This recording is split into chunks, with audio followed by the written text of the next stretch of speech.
Assalamualaikum warahmatullahi wabarakatuh.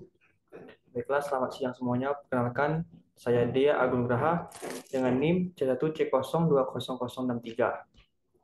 Pada kesempatan kali ini, izinkan saya untuk menjelaskan mengenai materi yaitu analisis deskriptif.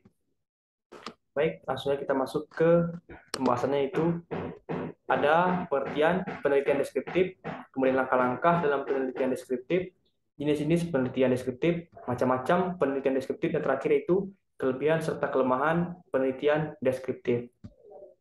Baik, kita masuk ke pembahasan pertama yaitu definisi dari penelitian deskriptif. Penelitian deskriptif yaitu suatu bentuk penelitian yang ditujukan untuk mendeskripsikan fenomena-fenomena yang ada, baik fenomena alamiah maupun fenomena buatan manusia. Fenomena itu bisa berupa bentuk, aktivitas, karakteristik, perubahan, hubungan, kesamaan, dan perbedaan antara fenomena yang satu dengan fenomena lainnya. Ini menurut Sukma Dinata tahun 2006.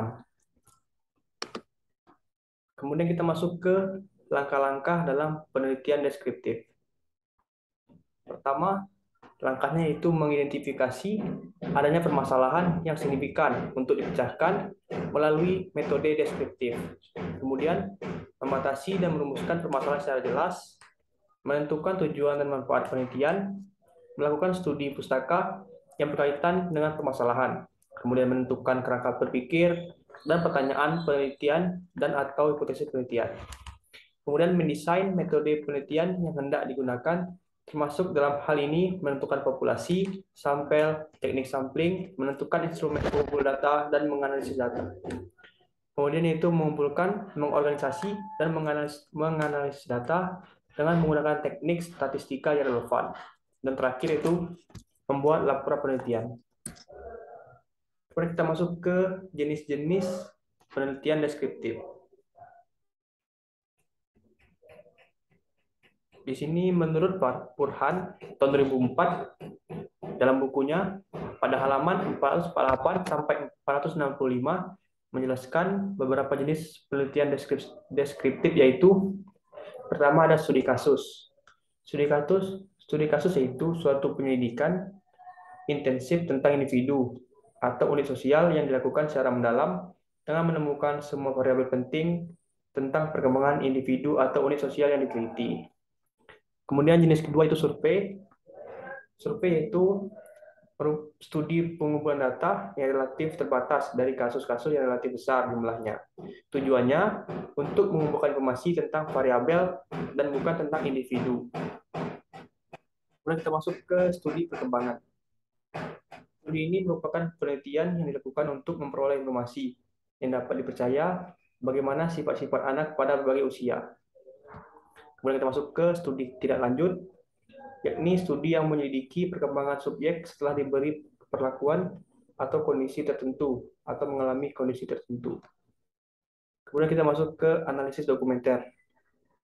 Studi ini sering juga disebut sebagai analisis isi yang juga dapat digunakan untuk menyelidiki variabel sosiologis dan psikologis.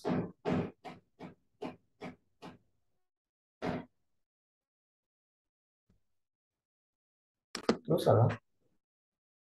Nah, tadi kan sudah analisis dokumenter, sekarang masuk ke analisis kecenderungan, yakni analisis yang digunakan untuk meramalkan keadaan di masa yang akan datang dengan memperhatikan kecenderungan-kecenderungan yang terjadi. Dan terakhir yaitu studi korelasi, yaitu jenis penelitian deskriptif yang bertujuan menetapkan besarnya hubungan antar variabel yang diteliti.